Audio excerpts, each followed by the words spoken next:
வணக்கம் நண்பர்களே. நான் எதை பற்றி சொல்ல வந்துட்டேன்னா, நம்மளுடைய உறுப்பு சரிங்களா, மனிதரின் உறுப்பு. என்னடா உறுப்பை பற்றி சொல்லுதானே அப்படின்னு, கை சரிங்களா, நமது 2 கையை பற்றி தான் பேச வந்திருக்கேன். உடம்புல தானே இருக்குது சரிங்களா. எதுக்காக என்னன்னு கேட்டிங்கன்னா, நம் இடது கையை அதிகமாக யூஸ் பண்ண மாட்டேங்கிறோம், வேலை கொடுக்க மாட்டேங்கிறோம் அப்படின்னு சொல்ல வந்திருக்கேன். நீங்கள் உண்மையா இல்லையாங்கிறது நீங்களே புரிஞ்சுக்கிடுங்க, தெரிஞ்சுக்கிடுங்க. நான் சொல்கிறது 100க்கு 100 உண்மை சரிங்களா. அதாவது என்னன்னு கேட்டிங்கன்னா, நம்ம வலது கை, அதாவது இதுதான் இப்போ என் கேமராவுக்கு பார்த்தீங்கன்னா இதுதான் எனக்கு வலது கை சரிங்களா. இடது கை இதுதான் இடது கை சரிங்களா. அதாவது என்னன்னு கேட்டிங்கன்னா, இதால் நம்ம எல்லாமே வேலைகளும் 100% நம்மளால் செய்ய முடியும். ஆனால் இடது கையால் வேலை செய்கிறது ரொம்ப கம்மி.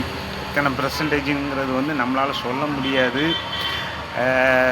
செஞ்சு பார்த்தாலும் அந்த அளவுக்கு வேலை ஓடாது.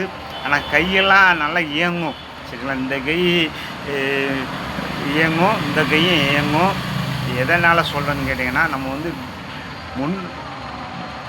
கொஞ்சம் முழித்து கொள்ள வேண்டும். என்னன்னு கேட்டிங்கன்னா, இடது கையும் நல்லா பழக வேண்டும். வலது கைன்னு எல்லாமே நம்ம பாக்கெட்லேருந்து எடுக்கையில் இடது கையில் எடுக்க மாட்டோம். இப்போ வலது கை தான் போகுது. ஒரு பேனா எடுக்கணும், வலது கை தான் போகுது, இடது கை போக மாட்டேங்குது சரிங்களா. தண்ணி குடிக்கணுனாலும் வலது கை தான் போகுது, இடது கை போக மாட்டேங்குது. என்ன கதைன்னு கேட்டிங்கன்னா, நம்ம இடது கையை கொஞ்சம் நல்லா யூஸ் பண்ண தொடங்குங்க. இல்லைன்னு வைங்களேன், இந்த கை நமக்கு செயல் குறைஞ்சிரும், யூஸ் பண்ணுறது குறைஞ்சிரும். இந்த கையில் நம்ம என்ன வேலை செஞ்சாலும் இதே மாதிரி இந்த கையாலையும் எல்லா வேலையும் செய்யணும், வெயிட்டை தூக்கணும், எல்லாமே பண்ணணும். எதுக்கு சொல்கிறேன்னு கேட்டிங்கன்னா, இந்த கை எதுக்கெடுத்தாலும் ஒரு பேனா தூக்கம்லாம் வந்துடுது, ஒரு பேப்பரை எடுக்கிறா இருந்தாலும் இதான் வருது, இது டக்குன்னு போக முடியுது. அதுதான் சொல்ல வரேன். இடது கையை நல்லா யூஸ் பண்ணி பழகுங்க. சிலர் பணம் கொடுத்தா இடது கையால் தருவான் அப்படின்னு நினைக்கிறாங்க. நான்லாம் அப்படி பழக மாட்டேங்க. யார்கிட்டனாலும் சொல்லுவேன், நம்ம போவோம் சாப்பிடுவாங்க, வலது கையால் சாப்பிடையில டக்குன்னு போய் இடது கையில் பணம் எடுக்க முடியுங்கிறாங்க. அதை வச்சுட்டு போய் எடுங்க அப்படிங்கிறாங்க. இதெல்லாம் தவறுங்க நண்பர்களே. நம்ம உடம்புல தான் கை இருக்குங்க, இடது கை நம்ம உடம்புல தான் இருக்குது. நீங்கள் கொடுக்கலாம், மிக தாழ்மையுடன் ஒரு பொருளை எடுத்து கொடுக்கணுனாலும் கொடுக்கலாம், என்னன்னாலும் இடது கையில் கொடுக்கலாம், தவறு கிடையாது. நான் வாங்கி கொள்கிறேன் அப்படின்னு சொல்லுவேன். இப்போ டக்குன்னு நம்ம சாப்பிட்டுட்டு இருக்கீங்களா, ஒரு பால்கார் வராரு, பால்காருக்கு ஏனத்தை கொடுத்து வாங்கலாம், பணம் கொடுப்போம், எல்லாமே கொடுக்குறோம்.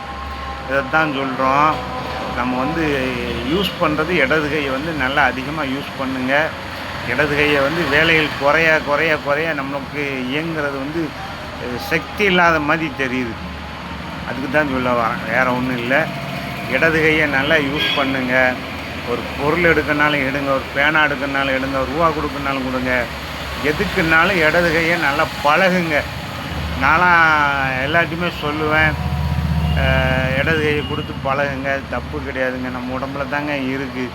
அதனால் நீங்கள் இடது கை பழக்கனாலும் கொடுங்க, தவறு கிடையாதுங்கிறேன். அதனால் நீங்களும் புரிஞ்சிடுங்க நண்பர்களே.